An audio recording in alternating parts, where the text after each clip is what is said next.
Enquanto eu me preparava para pregar neste domingo, caminhei pela Heritage Trail, perto de Peel, ao lado dos riachos, cercado pelo verde e pela calma. É o meu lugar de sossego, um pequeno santuário da criação de Deus, onde gosto de pensar e orar. Ali, o som da água correndo e a tranquilidade da natureza me lembram que o culto não acontece apenas dentro das igrejas, ele também brota na criação. Isso me ajudou a refletir sobre uma história de Atos, sobre Paulo e Lídia. Uma história que ainda fala com força aos nossos dias. Paulo teve uma visão, um chamado para a Macedônia, um lugar além das estruturas conhecidas das sinagogas judaicas. Ao chegar em Filipos, uma colônia romana sem sinagoga, por não haver judeus suficientes para formar uma, ele encontra Lídia, à beira do rio.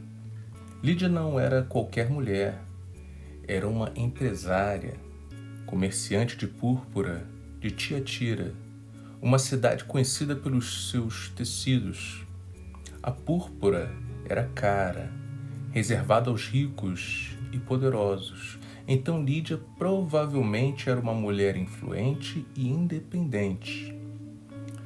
Ela era temente a Deus e se reunia com outras pessoas para orar, fora do sistema das sinagogas. Quando Paulo anunciou o Evangelho, o coração dela se abriu e ela convidou Paulo e seus companheiros para ficar em sua casa. Essa casa se tornou a primeira igreja cristã da Europa. A história de Lídia nos lembra com força que o reino de Deus quebra barreiras sociais, culturais e de gênero. Mais tarde, Paulo escreveria aos Gálatas que em Cristo não há judeu nem grego, homem nem mulher, escravo nem livre, todos são um. A liderança, a fé e a hospitalidade de Lídia nos desafiam a ver cada pessoa como valiosa aos olhos de Deus, independentemente de sua origem ou posição social. Ao pensar no lugar de Lídia na história, lembro das minhas próprias viagens por terras bíblicas, pedalando perto de sítios antigos, cruzando rios como o Eufrates e vivenciando culturas onde as mulheres ainda enfrentam grandes desigualdades. Numa dessas viagens, participei de um jantar numa casa muçulmana.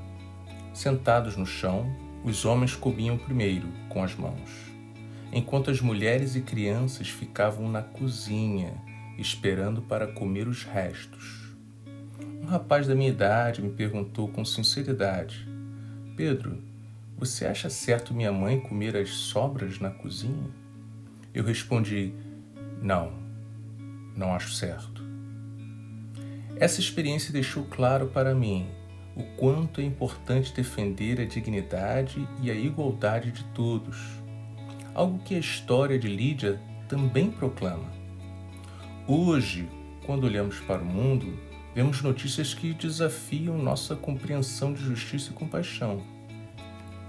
Há vozes dizendo que existe um genocídio branco na África do Sul, mas os dados mostram outra realidade.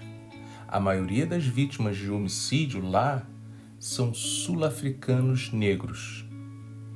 Toda vida perdida é uma tragédia, seja qual for sua cor, língua ou origem.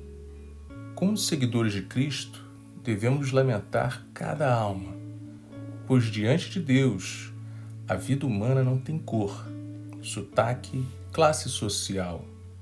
Todos são preciosos para Ele. Ao mesmo tempo, a crise humanitária em Gaza parte o coração.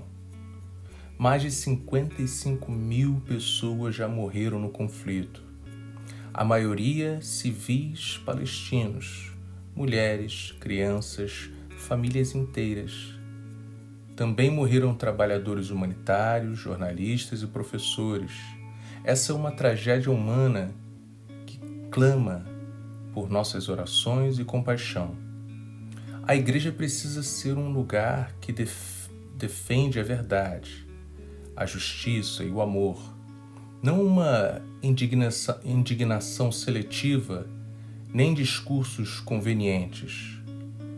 Não podemos fechar os olhos diante do sofrimento, nem escolher lados baseados em preconceito. Somos chamados a amar o próximo como a nós mesmos, sem distinção. Quer seja Lídia abrindo sua casa para estrangeiros, ou nós hoje defendendo os vulneráveis e os sem voz. O reino de Deus é feito de inclusão radical e compaixão.